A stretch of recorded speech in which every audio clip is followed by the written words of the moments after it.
ഒരു വമ്പൻ മിസൈൽ പരീക്ഷണത്തിന് ഇന്ത്യ ഒരുങ്ങുന്നതായി റിപ്പോർട്ടുകൾ പുറത്തുവരുന്നു. ഇതിന്റെ ഭാഗമായി തന്നെ വ്യോമപാതകൾ അടച്ചിടും. ജൂൺ 13-നും 15-നും ഇടയ്ക്കായിരിക്കും ഈ പരീക്ഷണം എന്നുള്ള ചില വാർത്തകളും വരുന്നത്. ഏതായാലും ഈ വ്യോമപാത അടയ്ക്കുന്നതുമൊക്കെ ആയിട്ട് സംബന്ധിച്ച് നോട്ടാമിന് ഒരു നോട്ടീസ് ലഭിച്ചു കഴിഞ്ഞിരിക്കുന്നു. അഗ്നി 5 സീരീസിൽ പെടുന്ന ഒരു മിസൈൽ ആയിരിക്കുമെന്നും 3500 കിലോമീറ്റർ ദൂരപരിധിയുള്ള ഒരു മിസൈലായിരിക്കും പരീക്ഷിക്കുന്നത് എന്നുമൊക്കെയുള്ള വാർത്തകളും ഇതിനോട് അനുബന്ധിച്ച് വരുന്നു. ഒപ്പം തന്നെ MIRV സാങ്കേതിക വിദ്യ ഉപയോഗിച്ചുള്ള ഒരു മിസൈലാണ്. ഈ ഒരു മേഖലയിൽ ഒരു വലിയ കുതിച്ചുചാട്ടത്തിന് തന്നെ ഇത് കാരണമായേക്കാം.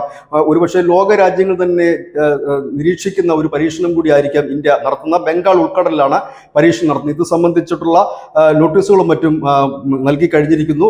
വ്യോമപാത അടയ്ക്കുന്നതുമായി ബന്ധപ്പെട്ടിട്ടുള്ള ഏതായാലും ഒരു വലിയ മുന്നേറ്റം എന്ന് തന്നെ പറയേണ്ടി വരും. 3500 കിലോമീറ്റർ ദൈർഘ്യം എന്ന് പറയുമ്പോൾ ചൈനയും പാകിസ്ഥാനും അടക്കമുള്ള അവിടങ്ങളിലുള്ള പ്രധാന നഗരങ്ങളിലേക്ക് ലക്ഷ്യം വെക്കാൻ കഴിയുന്ന ഒരു മിസൈലാണ് എന്ന് തന്നെ മനസ്സിലാക്കാൻ കഴിയും. പക്ഷേ ഇതിൻ്റെ അപ്പുറത്തേക്കാണോ ദൂരപരിധി, ഇതൊന്നും വ്യക്തതയില്ല. ഈ ഇങ്ങനൊരു നോട്ടീസ് നൽകിയിട്ടുണ്ട്. ഒരു മിസൈൽ പരീക്ഷണത്തിന് ഇന്ത്യ ഒരു സാധാരണഗതിയിൽ ഒരു രാജ്യം മിസൈൽ പരീക്ഷണവും മറ്റും നടത്തുമ്പോൾ സമീപ രാജ്യങ്ങളിലും ഒപ്പം വ്യോമപാത അടയ്ക്കുന്നതിനും മറ്റുമൊക്കെയുള്ള മുന്നറിയിപ്പുകൾ നൽകാറുണ്ട്. അതിന്റെ ഭാഗമായി മുന്നറിയിപ്പാണ് നൽകിയിരിക്കുന്നത്. അതുകൊണ്ട് തന്നെയാണ് ഇത് അഗ്നി 5-ന്റെ ഏറ്റവും കൂടിയ റേഞ്ചിലുള്ള ഒരു മിസൈലാണോ എന്ന ഒരു അഭ്യൂഹങ്ങൾ പരക്കുന്നത്. വിവിധ മാധ്യമങ്ങൾ അത്തരത്തിൽ റിപ്പോർട്ട് ചെയ്യുന്നതുമുണ്ട്. ഏതായാലും ആ മിസൈൽ പരീക്ഷണത്തിന് ശേഷം ഇതിന്റെ കൂടുതൽ വിവരങ്ങൾ പുറത്തു വരും. News desk.